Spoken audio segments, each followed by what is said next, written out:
எல்லோருக்கும் வணக்கம். எல்லோரையும் வேர்ல்ட்ஸ் பெஸ்ட் தமிழ் சேனலுக்கு வரவேற்கிறோம். இந்த காணொளியில் நாம் பார்க்கவிருப்பது தினசரி நடப்பு நிகழ்வுகள்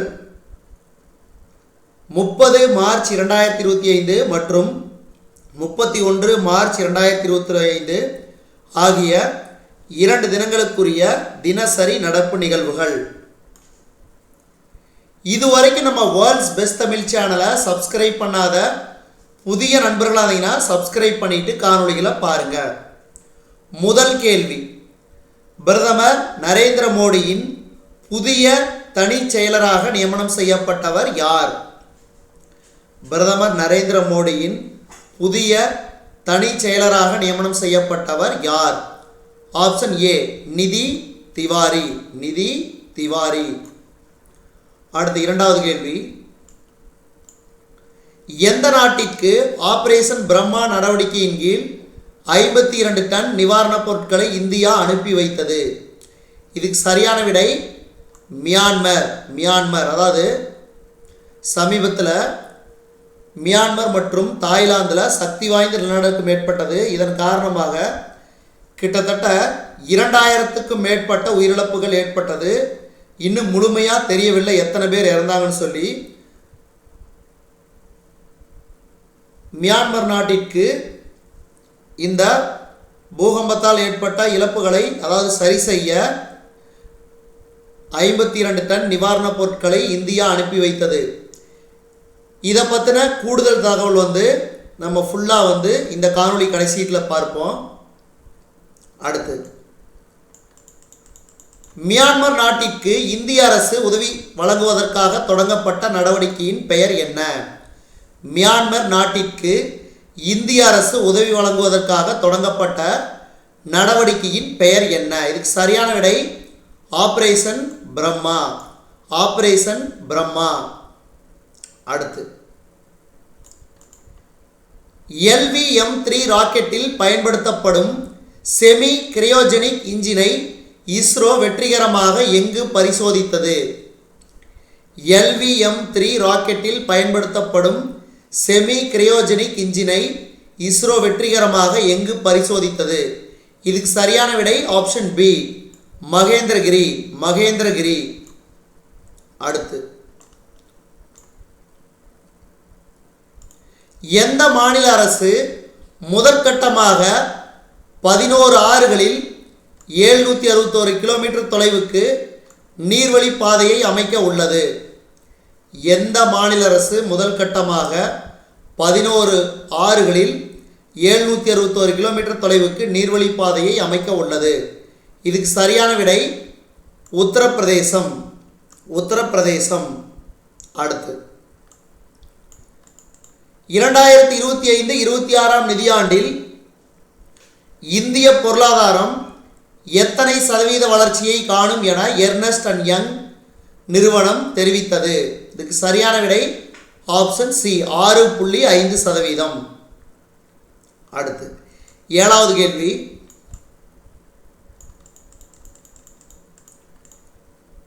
உலகளவில் வாகனம் ஓட்டுவதற்கு மிகவும் ஆபத்தான நாடாக எந்த நாடு திகழ்கிறது? அதாவது தொடர்ந்து 2வது ஆண்டாக உலகளவில் வாகனம் ஓட்டுவதற்கு மிகவும் ஆபத்தான நாடாக எந்த நாடு திகழ்கிறது? இதுக்கு சரியான விடை தென்னாப்பிரிக்கா. தென்னாப்பிரிக்கா. அடுத்து, உலகளவில் வாகனம் ஓட்டுவதற்கு மிகவும் பாதுகாப்பான நாடாக எந்த நாடு தொடர்ந்து 4வது ஆண்டாக நீடிக்கிறது? உலகளவில் வாகனம் ஓட்டுவதற்கு மிகவும் பாதுகாப்பான நாடாக எந்த நாடு தொடர்ந்து 4வது ஆண்டாக நீடிக்கிறது? Option A Norway. நார்வே. அடுத்து, வீராங்கனா எனும் காஃபி டேபிள் புத்தக வெளியீட்டு விழாவில் பங்கேற்றவர் யார்? ராஜ்நாத் சிங். மத்திய பாதுகாப்புத்துறை அமைச்சர் ராஜ்நாத் சிங் அவர்கள். அடுத்து, 2025 ஆண்டுக்கான மியாமி ஓபன் டென்னிஸ் தொடரில் மகளிர் ஒற்றையர் பிரிவில் சாம்பியன் பட்டத்தை வென்ற வீராங்கனை யார்? 2025ஆம் ஆண்டு அமெரிக்காவில் நடைபெற்ற மியாமி ஓபன் டென்னிஸ் தொடரில் மகளிர் ஒற்றையர் பிரிவில் சாம்பியன் பட்டம் வென்ற வீராங்கனை யார்? இதுக்கு சரியான விடை ஆப்ஷன் ஏ, அரினா சபலென்கா. இறுதிப் போட்டியில் அரினா சபலென்கா மற்றும் ஜெசிகா பெகுலா இடையே பல பரீட்சை நடைபெற்றது. அந்த வகையில் அரினா சபலென்கா ஜெசிகா பெகுலாவை வீழ்த்தி சாம்பியன் பட்டத்தை தட்டி சென்றார். அடுத்து 11வது கேள்வி.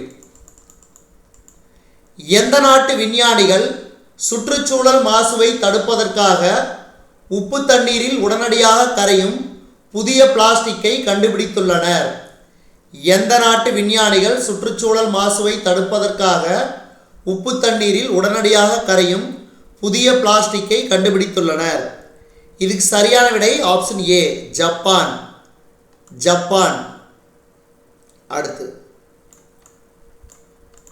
உலக கண்டெண்டர் டேபிள் டென்னிஸ் 2025இல் மகளிருக்கான இரட்டையர் பிரிவில் எந்த நாடு சாம்பியன் பட்டத்தை கைப்பற்றியது? உலக கண்டெண்டர் டேபிள் டென்னிஸ் 2025இல் மகளிருக்கான இரட்டையர் பிரிவில் எந்த நாடு சாம்பியன் பட்டத்தை கைப்பற்றியது? ஜப்பான். ஜப்பான். Option C. அடுத்து 13வது கேள்வி. எந்த நகரில் போக்குவரத்து நெரிசலை சமாளித்து விரைவாக மருந்து பொருட்களை டெலிவரி செய்ய வசதியாக ட்ரோன் சேவை தொடங்கப்பட்டது? இதுக்கு சரியான விடை ஆப்ஷன் ஏ, பெங்களூரு. பெங்களூரு. அடுத்த 14வது கேள்வி. டாரியா கசாட்கினா எந்த விளையாட்டுடன் தொடர்புடையவர்? இங்க இட்டு இந்த தூ அடிச்சிடலாம். இதுக்கு சரியான விடை டென்னிஸ் வீராங்கனை. டென்னிஸ் வீராங்கனை. அடுத்து சமீபத்தில் ஒடிசாவின் கட்டாக் மாவட்டத்தில் தடம் புரண்ட ரயில் எது? இதுக்கு சரியான விடை ஆப்ஷன் ஏ, பெங்களூரு காமாக்கியா விரைவு ரயில். பெங்களூரு காமாக்கியா விரைவு ரயில்.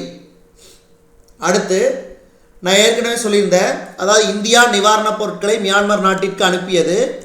அதை பற்றின ஃபுல் டீட்டெயில் பார்க்கலான்னு சொல்லி நான் உங்களுக்கு இந்த வீடியோவில் முதல்ல சொல்லியிருந்தேன் ஃபர்ஸ்ட்லேயே. இப்போ அதை பார்க்க போகிறோம். மியான்மருக்கு 155 டன் நிவாரணப் பொருட்கள் இந்தியா உதவி.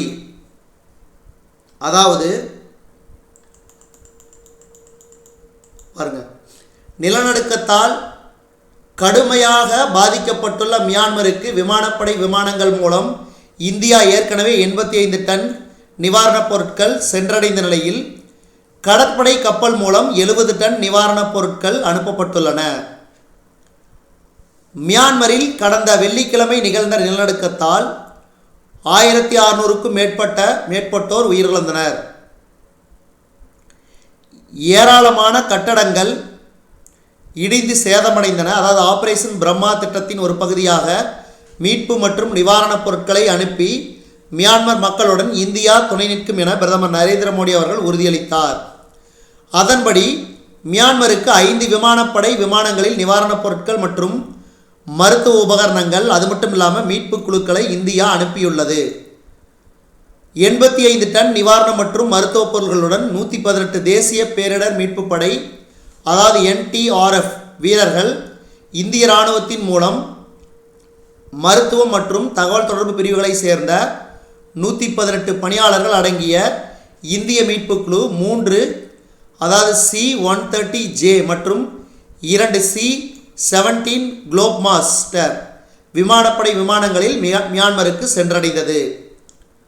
இந்திய கடற்படை கப்பல்களான INS சத்பூரா, INS சாவித்ரி மூலம் மியான்மருக்கு 40 டன் நிவாரணம் மற்றும் மருந்து பொருட்கள் ஏற்கனவே அனுப்பப்பட்டுள்ளன. இதைத் தொடர்ந்து INS கார்முக் மற்றும் LCU-52 ஆகிய கடற்படை கப்பல்கள் மேலும் 30 டன் நிவாரணப் பொருட்களுடன் மியான்மரின் யாங்கோனுக்கு புறப்பட்டன. இது முழு தகவல். இதை நீங்கள் இந்த வீடியோவை டவுன்லோட் பண்ணி வச்சுக்கிட்டாலும் சரி, அல்லது இதை நீங்கள் படித்து நோட்ஸ் எடுத்துக்கிட்டாலும் சரி, இது ரொம்ப ரொம்ப முக்கியம். சக்தி வாய்ந்த, அதாவது பசிபிக் பெருங்கடல் தீவில் சக்தி வாய்ந்த நிலநடுக்கம்.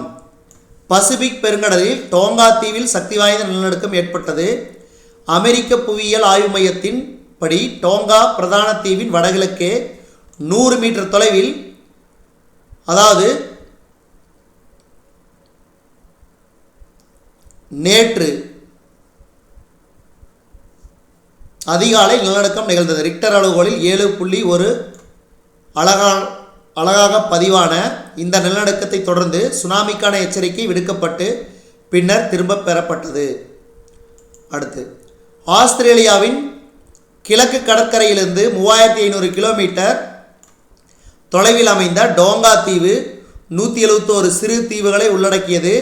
இத்தீவுகளில் சுமார் 1 லட்சத்துக்கும் மேற்பட்ட மக்கள் வசிக்கின்றனர். இவர்கள் பெரும்பாலானோர் பிரதான தீவான டோங்கா தபுவில் உள்ளனர். இதுதான் முழு தகவல். மியான்மருக்கு 155 டன் நிவாரணப் பொருட்கள் இந்தியா உதவி.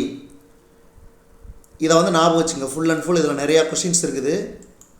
என்ன கப்பல், என்ன விமானம், என்ன திட்டம், எவ்வளோ நிவாரணப் பொருட்கள், எந்த நாட்டுக்கு, எதனால், ஸோ இந்த மாதிரி நிறையா இருக்குது. அதனால் இதை பார்த்துக்குங்க.